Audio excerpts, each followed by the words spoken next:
তহঁতি যে প্ৰতিবাদ কৰিছিলি এবাৰ এটা গছপুলি ৰুই পাইছ জীৱনত এই গছপুলি ৰুই পাইছ একে ঘুচাই নহয় কোনোবাই যদি মাৰিব আহে একে ঘুচাই নাক ভাঙি দিম কিল কথা ৰূপজ্যোতি কুৰ্মী নোম এটা ছিঙিব নোৱাৰে আৰু ৰূপজ্যোতি কুৰ্মী ব্লেক বেল্ট নহয় কিন্তু ব্ৰাউন বেল্ট তহঁতি ইয়াত ৰাজনীতি কৰিবলৈ নাহিবি একে ঘুচাই নাক ভাঙি যাব মই এইটোৱে চকু উঘালাই দিয়াৰ কথা কৈছে থাকিল কথা ৰূপজ্যোতি কুৰ্মী নোম এটা ছিঙিব নোৱাৰে আৰু ৰূপজ্যোতি কুৰ্মী ব্লেক বেল্ট নহয় কিন্তু ব্ৰাউন বেল্ট একে ঘুচাই নহয় কোনোবাই যদি মাৰিব আহে একে ঘুচাই নাক ভাঙি দিম মুখো ভাঙি দিম চেপ বল্লি কৰি দিম ইয়াত মাৰি পেলাই সেইকাৰণে মোৰ লগত লাগি লাভ নাই থাকিল কথা গিবন আমাৰ হৃদয়ত আছে এই গিবনৰ কিবা এটা ইয়াত গছপুলি উঘালাৰ আগত কোনোবা কোম্পানী যোনে হয়তো আমাৰ ঘৰৰ খুঁটা এটা হিলাব লাগিব এই গিবনক আমি একো কৰিবলৈ নিদিওঁ তহঁতি যে প্ৰতিবাদ কৰিছিল আপুনি ক'বলৈ তহঁতক বেয়া লাগিছে তহঁতি যে প্ৰতিবাদ কৰিছিলি এবাৰ এটা গছপুলি ৰুই পাইছ জীৱনত এই গছপুলি ৰুই পাইছ এটা ফুলৰ পুলি ৰুই পাইছ ইয়াত প্ৰতিবাদ কৰিব আহিছ তহঁতৰ যে নেতাসকল আজি ট্ৰেডিঙত আজি যে ফচিছে ইয়াৰ পৰা বাচিবৰ কাৰণে এইবোৰ ৰাজনীতি কৰিছ এটা গছপুলি ৰোৱা নাই মৰিনী কেইটামান আছে মই দেখিছোঁ এটা ফুলৰ পুলি ৰুই পোৱা নাই গিবনত পুখুৰী আছে নাই তহঁতি জান জীৱ জন্তু পানী খাবৰ কাৰণে আমি পুখুৰী খান্দি পাইছোঁ এই গিবনত এই গছ আমি ৰুই পাইছোঁ গিবনক লৈ ৰাজনীতি নকৰিবি গিবনত একো হ'বলৈ নিদিওঁ আৰু কোনোৱে নিদিয়ে আৰু তহঁতি ইয়াত ৰাজনীতি কৰিবলৈ নাহিবি একে ঘুচাই নাক ভাঙি যাব বা এটা ফুলৰ পুলি এটা ৰুৱক তাৰপিছত গিবনক লৈ পেলাই ৰাজনীতি কৰা আপোনালোকে অপচেষ্টা কৰিব মই এই বিষয়টো এইটো কাৰণে আজি সংবাদ মাধ্যমৰ যোগেদি অসমৰ ৰাইজক জনাব বিচাৰিছোঁ যে এই গিবনৰ শেহতীয়াকৈ এজন ৰোহিত চৌধুৰী নামৰ লোকে RTI কৰ্মী অৰ্থাৎ কমিশ্যন কৰ্মী বুলি ক'লেও ভুল নহ'ব তেওঁ RTI মাৰি পেলাই কাৰোবাক কোনোবা কোম্পানী কোনোবা ব্যক্তিক ভয় ভাবুকি দেখুৱাই পেলাই টকা সংগ্ৰহ কৰা অকল সেইটোৱে লক্ষ্য জীৱনৰ তেনেকুৱা এজনে লোকে এটা গিবনক লৈ পেলাই যিটো ইক' চেঞ্চিটিভ জ'নলৈ এটা তথ্য সেই তথ্য তেওঁ দিছে যিটো অসত্য মই এইখিনিতে আপোনালোকক দেখাব বিচাৰিছোঁ গিবনৰ লৈ পেলাই 7 মে 2018 তাৰিখে ড্ৰাফ্ট নটিফিকেশ্যন ওলাইছিল আৰু ইয়াত স্পষ্ট কৈছে যে ইয়াত এই গিবনত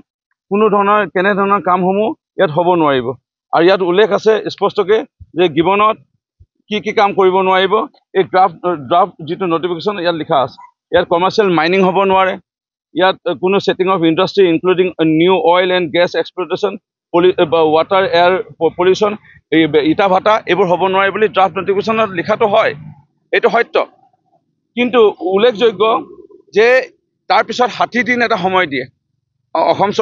অসম চৰকাৰে ইয়াত দায়িত্ব নাথাকে কেন্দ্ৰ চৰকাৰে ইয়াত দায়িত্ব থাকে ইক' চেঞ্চিটিভ জ'ন ঘোষণা কৰাৰ ক্ষেত্ৰত আৰু 7/5/2018 যেতিয়া ড্ৰাফ্ট নটিফিকেশ্যন ওলাইছিল ৰোহিত চৌধুৰী নামৰ ব্যক্তিজনে যিটো হস্তীয়া ৰাজনীতি কৰিবলৈ গৈ সাংসদ গৌৰৱ গগৈ সেই তেখেতৰ বিষয়টোকে ড্ৰাফ্ট নটিফিকেশ্যনটোৱে এতিয়া পাব্লিছ কৰি পেলাই অসমৰ ৰাইজক আগুৱা ভৰি থাকিব বিচাৰিছে যিটো সময়ত ট্ৰেডিঙৰ লৈ পেলাই সাহসীয় দলৰ বিপক্ষে যেতিয়া কোনো তথ্য নোলালে যেতিয়া বিৰোধী দল অৰ্থাৎ কংগ্ৰেছ আৰু ৰাইজৰ দলৰ শুভাকাংক্ষী বা ৰাইজৰ দলৰ নেতাসকলৰ নাম এটা পিছত এটা ট্ৰেডিঙত যেতিয়া ওলাইছে তেনেকৈ এই কথাবোৰ ঢাকিবৰ কাৰণে আৰু যোৱাকালি মাননীয় এই 7/5/2018 যেতিয়া ড্ৰাফ্ট নটিফিকেশ্যন দিয়ে তাৰ পৰা পাব্লিক ডমেইনত অৰ্থাৎ ৱেবছাইটত 60 দিনৰ কাৰণে ইয়াত পাব্লিকৰ কিবা আপত্তি আছে নেকি ইয়াত দেখুৱাবৰ কাৰণে কোৱা হয় আৰু এই দেখুৱাবৰ কাৰণে যেতিয়া কোৱা হয় সেই 60 দিনত কোনো ক্লেইম নকৰিলে আৰু আচৰিত কথা প্ৰায় 16 মাহ অৰ্থাৎ 23/9/2019 এইটো ৰোহিত চৌধুৰীয়ে দিয়া নাই 7/5/2018টোহে খালি ড্ৰাফ্ট নটিফিকেশ্যনৰ অৰ্ডাৰটোহে দিছে ইয়াত 23/9/2019 আকৌ 16 মাহৰ পিছত ফাইনেল নটিফিকেশ্যন ওলাইছে ফাইনেল নটিফিকেশ্যনত কি বুলি ওলাইছে ফাইনেল নটিফিকেশ্যনত ইয়াত স্পষ্টভাৱে কৈছে যে চৰকাৰে ইয়াত আকৌ কৈছে যে ব্ৰিক ইণ্ডাষ্ট্ৰি অৰ্থাৎ ইটা ভাটা ইয়াত হ'ব নোৱাৰিব ইয়াত ইটা ভাটা হ'ব নোৱাৰে ইয়াত কোনো ধৰণৰ ক্ৰেচাৰ মেচিন বহিব নোৱাৰে ইয়াত স্পষ্টকৈ কৈছে কমাৰ্চিয়েল মাইনিং ষ্ট'ন অৰ্থাৎ ইয়াত কয়লা খনন ইয়াত বা অন্য খনন কাৰ্য হ'ব নোৱাৰে ইক' চেঞ্চিটিভ জ'নত ইয়াৰ লগতে কৈছে ইণ্ডাষ্ট্ৰি পলিউশ্যন হ'ব নোৱাৰে লগতে কৈছে যে ইয়াত কেতিয়াও মেজৰ হাইড্ৰ' ইলেক্ট্ৰিচিটি হ'ব নোৱাৰে এইটো 60 দিন সময় দিয়া হৈছিল তেতিয়া এই যে গছপুলি এদিনো নোৰোৱা কালি যে আন্দোলন কৰিলে ৰাইজৰ দল আৰু এছাম চ'কল প্ৰকৃতিপ্ৰেমী মৰিণীও কেইজনমান আছে তেওঁলোকে কিন্তু 60 দিনত একো ক্লেইম নকৰিলে আৰু 16 মাহলৈকে তেওঁলোকেও সুযোগ আছিলে 16 মাহলৈকে ফাইনেল যেতিয়া নটিফিকেশ্যন ইক' চেঞ্চিটিভ জন ওলাইছিল তেতিয়ালৈকেও তেওঁলোকে একো তেনেকৈ আপত্তি নদখালে কিন্তু ৰোহিত চৌধুৰী যিটো দিছিল তাত আছিলে হয় অইল গেছ নোৱাৰে বুলি পিছত ইয়াত কৈছে যে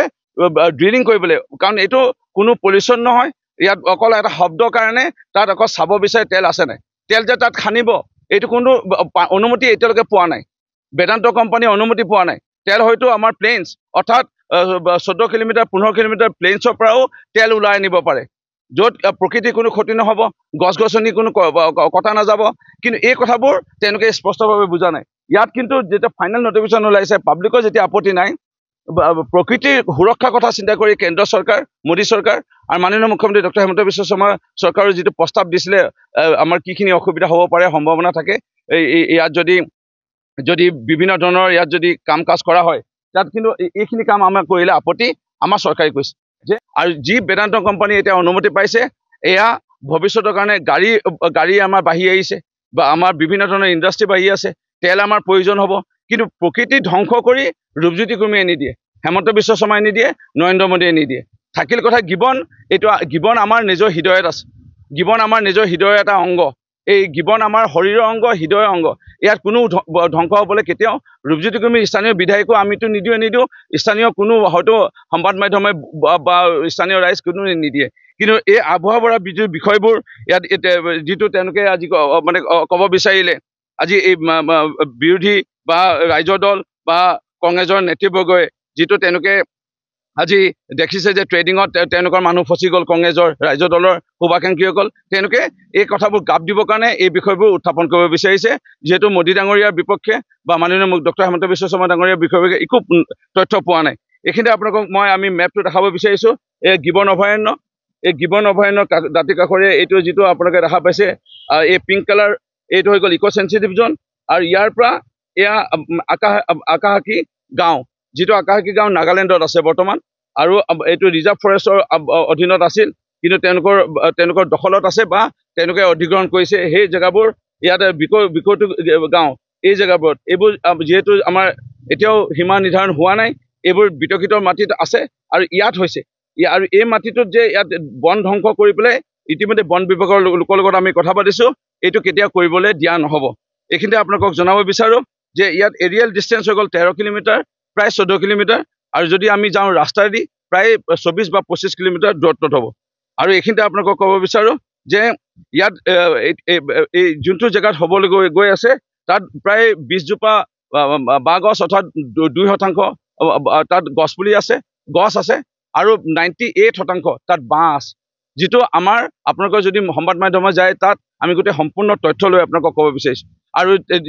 যদিহে ভৱিষ্যতে অনুমতি এতিয়ালৈকে দিয়া নাই আৰু যদি অনুমতি দিয়ে তেনেকৈ সমান্তৰালভাৱে গছ বেলেগ জেগাত ৰুব লাগিব তাতকৈ 10 গুণ বেছিকৈ গছ তেনেকৈ ৰুই পেলাইহে তেওঁলোকে বেদান্ত কোম্পানীয়ে তাত ড্ৰিলিং কৰিব পাৰিব মৰিনীও আছে কেইজনমান প্ৰকৃতিপ্ৰেমী আমি দেখাইছোঁ যোৱাকালি তেনেকৈ প্ৰতিবাদ কৰিব আহিছে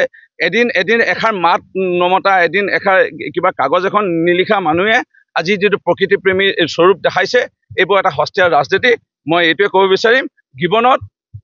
কোনো অইল ড্ৰিলিঙৰ অনুমতি দিয়া হোৱা নাই 13 কিলোমিটাৰ দূৰত্বত দিয়া হৈছে গিবনৰ নামটো তেওঁলোকে লৈ সস্তীয়া ৰাজনীতি কৰিছে এইটো বন্ধ কৰিবলৈ তেওঁলোকে আহ্বান জনাইছোঁ আৰু যদি লাজ আছে তেওঁলোকে বন্ধ কৰক